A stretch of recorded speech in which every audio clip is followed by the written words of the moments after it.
Hello friends, today we are going to learn the new poem. It will explanation of the poem. Last period we have seen English workshop of this poem. विद्यार्थी मित्रांनो, आपण कालच्या तासाला किंवा पाठीमागच्या तासाला आपण याच कवितेचं वॉर्मिंग अप पाहिलेलं आहे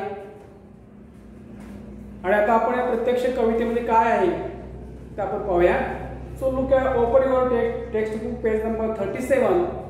तुमचं पुस्तक पान नंबर 37 काढायचं आहे आणि पाहायचं आहे. त्या ठिकाणी कविता आहे. The name of the poem is the little river. And do you know who is the poet of this lesson? Yes, do you know? मला माहिती असेलच बघा. You know Rabindranath Tagore. Rabindranath Tagore is a poet of this poem. या कवितेचं कुठली कविता आहे? The little river. The little river या कवितेचे कवी कोण आहेत? तर आपले Indian poet Rabindranath Tagore. It is a beautiful poem. The little river is a very beautiful poem and this poem composed by great writer and Indian first Nobel laureate Rabindranath, or the winner laureate, the Indian first Nobel prize Rabindranath Tagore. तर ही कविता एक सुंदर कविता. ही एका प्रसिद्ध असे लेखक, भारतीय Nobel पुरस्कार विजेते रवींद्रनाथ टागोर यांची कविता आहे. So look at the first stanza of this poem. Our little river it meanders along. In summer the water is only knee-deep, and cows and carts can across it with ease. हो गया पहला. Our little river it meanders along. Meanders अर्थ दिला बघा. meanders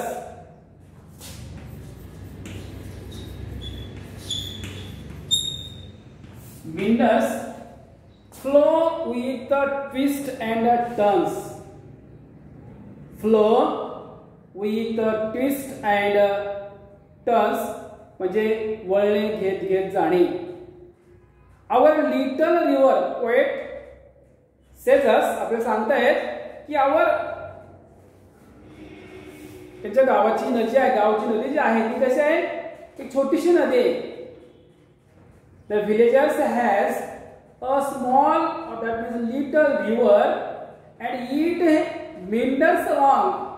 ती वळणे, नागमोडी वळणे घेत त्या ठिकाणी वाहते. In summer the water is only knee-deep. नी म्हणजे गुडघा, ठीक आहे. नी म्हणजे गुडघा आणि डीप म्हणजे खोल. म्हणून knee-deep म्हणजे गुडघावर. आणि उन्हाळा, समर म्हणजे उन्हाळा. पाठीमागे आपण पाहिले सीझन, त्या ऋतूमध्ये आपण पाहिले उन्हाळा एक ऋतू आहे. आणि उन्हाळा ऋतूमध्ये पाणी किती असतंय नदीला? तर ओनली नी डीप म्हणजे गुडघाभर एवढं पाणी उन्हाळ्यामध्ये नदीला असते. It is only, it means water. The river of the water is only knee deep and cows and cars can cross the river with easily. आणि गाई आणि गाड्या, बैलगाड्या असतील, कार्स, गाई आणि बैलगाड्या या गुडघ्यावर पाण्यामधून त्या ठिकाणी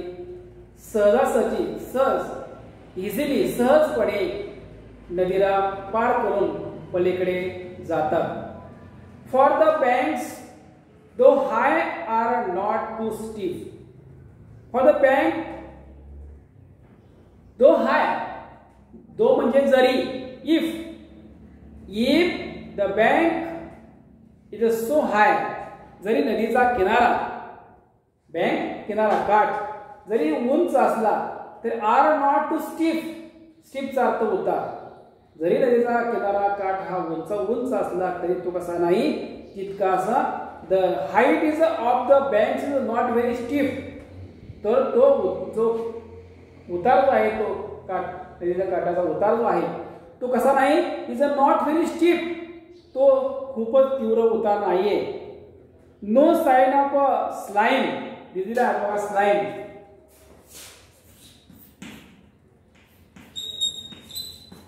स्लाइम दिला आहे बघा. स्लाइमचा अर्थ थिक स्लिपरी सबस्टन्स म्हणजे गाळ किंवा चिखल. No sign of slime the sand shine bright. तर अजिबात river is only dry so there is no dirt and no mud. बघा river is dry so there is no dirt as well as no mud. इतकी नदी कोरडी व्यवस्थित आहे, स्वच्छ आहे की त्या नदीमध्ये चिखल नाही, घाणेरडी नदी नाही, घाण कचरा नाही, चिखल नाही. द सँड शाइन ब्राइट आणि त्या नदीतील जे वाळू जे आहे ती एकदम तेजस्वी आहे, चकाकते, शाइन करते, चकाकत आहे. On one shore cashew field the blossom white. आता कॅशचा पण अर्थ दिला कॅश. तुम्ही तिथले अर्थ लिहायचे ना, तिथे काय मुद्दाम देत नाही. त्या ठिकाणी तुमच्या उजवीची पट्टी आहे उजव्या साईडला लाल रंगाची, त्या ठिकाणी कॅशचा अर्थ दिलाय बघा. Tall grass with white feathery flowers म्हणजे एक प्रकारचं type of the grass. Kash is a type of the grass. On one shore नदीच्या एका काठावरती, एका किनाऱ्यावरती काय आहे तर kash field the blossom white. तर पांढऱ्या रंगाचे कॉटन म्हणून आपण त्याला कॉटन, एक पांढऱ्या रंगाचं कापूस त्या ठिकाणी नदीच्या किनाऱ्यावरती त्या कापसाचं शेती त्या ठिकाणी आहे. And chirping mynas through that side. आणि त्या ठिकाणी त्या परिसरामध्ये चिर्प म्हणजे चिवचिव करणे. चिर्प म्हणजे काय? चिर्प म्हणजे चिवचिव करणे. अँड चिरपिंग चिवचिव करत आहेत कोण? मायनास. आणि त्या शेतीमध्ये त्या ठिकाणी ज्या मैना पक्षी जो आहे तो काय करतोय? चिवचिवाट करतोय त्या ठिकाणी. The jackal howls in here there at night. Jackal that means monkey, the type of monkey, एक प्रकारचा माकड. द मंकीज हाऊल, हाऊल म्हणजे केकाटणे, कोल्हापुरी किंवा केकाटणे. The monkey or the jackals howl is hear there at night. आणि त्या ठिकाणी सायंकाळच्या वेळी, रात्रीच्या वेळी, ॲट नाईट रात्रीच्या वेळी कोल्ह्याची कुई, कोल्हापुरी किंवा कोल्ह्याचा केकाटण्याचा आवाज येत असतो. नेक्स्ट आला across like groves of mangoes and palm the village priests dwell in their cool shade, and girls and boys bath also close to the bank, splashing with their gamjas as they wade. Across like grooves of mangoes palm, and another side of the river, and दुसऱ्या नदीच्या किनाऱ्यावरती mango and palm, तर आंब्याचे आणि palm साल वृक्ष यांची काही गृहवाटिका त्या ठिकाणी आहे. दुसऱ्या नदीच्या किनाऱ्यावरती मँगो आणि पाम यांची गृहवाटिका आहे, यांची झाडं आहेत. गर्द अशा प्रकारची यांची मँगोची आणि पामची झाडांची, थोडक्यात आंब्याची आणि सागाची त्या ठिकाणी झाडं आहेत. The village priest well in their full sed and village has a priest. आणि या गावाला पुजारी आहेत.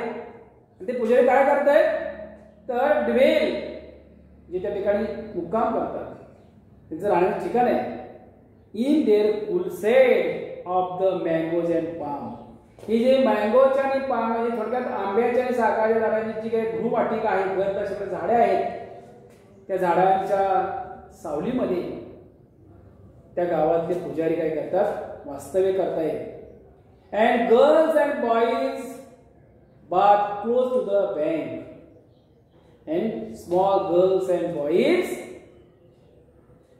बाथ म्हणजे आंघोळ करतात close to the bank, in the river.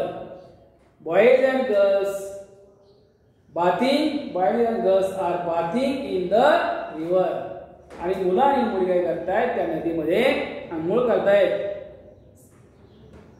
Splashing with their गमजास as they बेग. गमजाचा दिला बघा आता उद्यासाठी बघा त्याच रेषेमध्ये दिलाय. गमजास देअर थिन कॉटन टॉवेल्स. एक कॉटनचा छोटासा टॉवेल आपण गमजा म्हणतो आपण बागायतदार. तर छोटासा गमजा किंवा बागायतदार तरी काय करतायत स्प्लॅशिंग त्या ठिकाणी पाणी उडवत आहेत. आणि वेड वॉक वेड WAD म्हणजे walk in a source of water where it is a not deep. म्हणजे ते खोलवर नसल्यामुळं त्या पाण्यातून चालत मार्ग काढतायत मुलं. Boys and girls not only bath in the river but they are splashing with their gamjas and they taking their wedge त्यांचा मार्ग काढत ते काय करतायत चालतायत पाण्यातून. ते पाण्यातून चालतायत देखील आणि गमजाच्या साईड पाणी उडवत आहेत. नेक्स्ट सांगा at a dusk and dawn once their bath is done they dip washcloths to trap small fish. To their household task the wives return having used river sand to scour each dish. Scour. SCOUR. Scours are the scrub. SCOUR. Scours are the scrub दिला असं. तर scrub म्हणजे घासून स्वच्छ करणे. As a dusk म्हणजे अर्थ घ्यायचा सायंकाळ. डस्क इव्हिनिंग आणि डॉन म्हणजे पहाट. ठीक आहे. ॲट डस्क अँड डाऊन म्हणजे सायंकाळ आणि पहाटेच्या वेळी once their bath is a done. पुन्हा एकदा गावातील लोक मुलं मुली काय करतात सायंकाळी पहाटे त्या नदीमध्ये आंघोळ करतात. They dip wash cloth to trap small fish. They means villagers it means small boys girls elder people where dip wash cloth. Wash क्लॉथचा दिला अर्थ small cloth for washing fish. की स्मॉल क्लॉथ अर्थात काय छोटासा कापड फॉर वॉशिंग फेस. त्याचा चेहरा पुसण्यासाठी बघा हँडकरचीफ म्हणूया आपण. तर छोटासा कापडाचा तुकडा त्या कापडातून काय करतायत तर टू ट्रॅप स्मॉल फिश. त्या छोट्याच्या कापडाचा तुकडा की त्याचं तोंड पुसण्यासाठी they use to clean their face. ते त्यांचा चेहरा पुसण्यासाठी त्या कापडाचा उपयोग करत असतात. ते कापड त्या कापडाने the dip wash cloth to trap small fish. तर त्या माशांना पकडण्यासाठी त्या छोट्याशा कापडाचा ते उपयोग करतायत. To their household task the rivers return and the wives of that village. त्या गावातील बायका काय करतायत तर task their household task in the river. तर त्या नदीमध्ये येऊन त्या ठिकाणी त्यांची दररोजची कामं त्या ठिकाणी करतायत. काय करतायत त्या ठिकाणी कामं तर having use river sand to scour each dish. तर त्या ठिकाणी दररोजची कामं पाणी बांधण्याचं काम असेल किंवा भांडी घासण्याची कामं असतील. ती दररोजची काय नित्यक्रमाची जी कामं आहेत ते करण्याची कामं नदीवरती येतात. यामध्ये भांडी घासायचं काम त्या ठिकाणची वाळूचा उपयोग करून नदीतीलच वाळूचा उपयोग करून त्या ठिकाणी स्काउट अर्थ स्क्रब ईच डिश. आणि प्रत्येक भांडी गाठण्यासाठी त्या वाळूचा उपयोग करतायत. Last stanza. In Ashad clouds gather, the waters rise. The rivers in spite, the current grows strong. The air is rife with a babbling sound as the muddy torrent swirls along. The woods onshore stir to life again, and our village wakens to celebrate the rain. बघा, in Ashad month, in month आषाढ म्हणजे मराठी महिना, Marathi month आषाढ, चैत्र वैशाख ज्येष्ठ कसला आषाढ, चैत्र वैशाख ज्येष्ठ आणि आषाढ चौथा महिना. आषाढ महिन्यामध्ये clouds gather in the sky, आकाशामध्ये ढग एकत्र येतात. गॅदर म्हणजे together. In Ashadh month clouds gather in sky and the water of the river rises. आणि काय होतं, आषाढ महिन्यामध्ये आकाशामध्ये ढग गोळा होतात आणि मग काय होतं, ढग गोळा झाला की पाऊस पडतो आणि त्यामुळे काय होतं, नदीला खूप त्या ठिकाणी पाणी येतं. The rivers in a spate, the current grows strong. In spite, the sudden flood in a river. आणि लगेचच त्या ठिकाणी पाऊस पडल्यामुळं नदीला भरपूर पाणी येतं आणि त्यामुळे जोरदार प्रवाह त्या ठिकाणी.